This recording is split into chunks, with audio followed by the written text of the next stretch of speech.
Hi, I'm Sandy Lyons from the Virtual Ice Skating Coach. I'm here to talk to you today about ice skates. In my 20 years of coaching, I get this question a lot. What type of skates should I buy? Well, first of all, let me tell you what not to buy. Do not buy double runners or grow with me skates. And the reason for that is, first of all, double runners are very dangerous, even though they may seem sturdier because they have two blades widening your base. They give kids a false sense of balance, and they're just not a good way to learn. Also, the Grow With Me skates, which seem to be making a comeback, the problem with those is that the blade on those skates are the same size. And so the boots expand from one length to another length with some type of turning key mechanism, but the blade is still the same length. So you're starting off with a blade that is ultimately too long to begin with, and then it ends up being too short. So neither one of those styles of boots are very good. What I do recommend is something called Softec. They're by Jackson. Jackson is one of the best brands in skating. Softec, that's how you spell it. And you can find a link on our website and on our channel. And the reason I like them so much is they look like a high top tennis shoe. And they're very soft, have a lot of padding, and they're very easy for the kids to get in and out of. Not a lot of laces. There's no laces at all, and they can probably do them themselves because it's just 3 strips of Velcro. Now, when the skates come to you, they're going to come with this storage thing. This is not meant for anything other than shipping, so throw this away. After they get to you, they're going to need to be sharpened because even though they come factory sharpened, you're not going to want to skate on these because you can see the rust, and they're not going to be very sharp. So you will need to get an initial sharpening on these. After you get your skates, you're going to need to buy 2 additional things: a pair of soakers and a pair of guards. Guards are for walking around when you're not on the ice.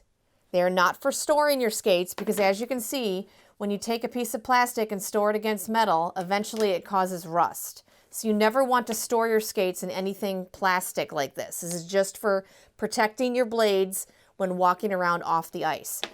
After you get done skating, you're going to want to take any type of cloth. This is actually a golf towel, but you can buy, something at the dollar store, just a towel of any kind.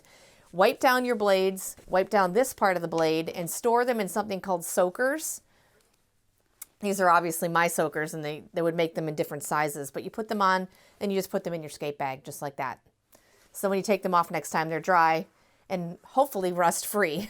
The next thing I want to talk about is why it's important to actually start in figure skates. And I get this question a lot too. Hockey skates, as you know, are a lot different from figure skates. The biggest difference, of course, is there's no toe pick on the hockey skate.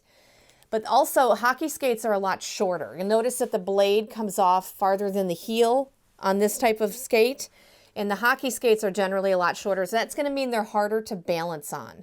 So I always recommend that even the hockey kids start off in a figure skate, especially if they start in a hockey skate and they can't do it.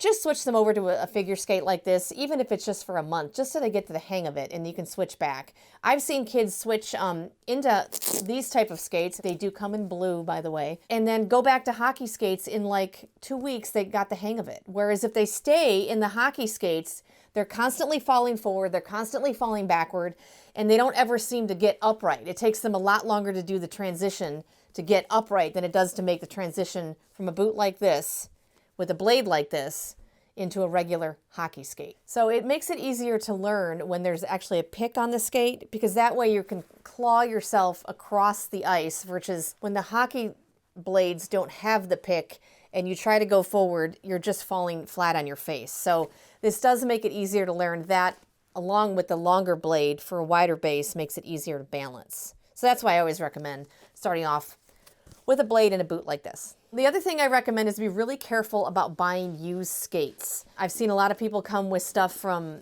some of the used sporting goods stores or garage sales. If you hold the boot up like this, and this is what I call the flop test, if the ankle flops over while you're holding it, then it is not going to hold up your ankles. Your ankles are holding up the skate. And you need something like this that is supportive of your ankle. So if you can go like this with your skate and your fingers come together, see how I can't get my fingers together? If you can go like this with the sides of the skate, then there's no ankle support left in the boot whatsoever, and you should not buy them. There's a lot of junk out there, and it's almost worth it to spend the money, and these really are not that expensive. Again, go to the link on our YouTube channel or our website for the Softecs by Jackson. They are a very economical skate. They are something your kid will like and be comfortable in. There's no digging, there's no gouging, there's nothing that's going to poke them. These are all soft on the inside, hence the name Softec, and that is what I recommend. My daughter learned to skate in these. Probably thousands of kids have learned to skate in these. The best on the market. So just a little review of the products. We have the Softec skates, soakers, which you can buy at any skate shop, or again, at a link at the bottom. A towel, which you can probably get at the dollar store, and skate guards. Don't forget to like and subscribe to our channel, and follow the links for a discount on all of the merchandise that is mentioned. Thanks.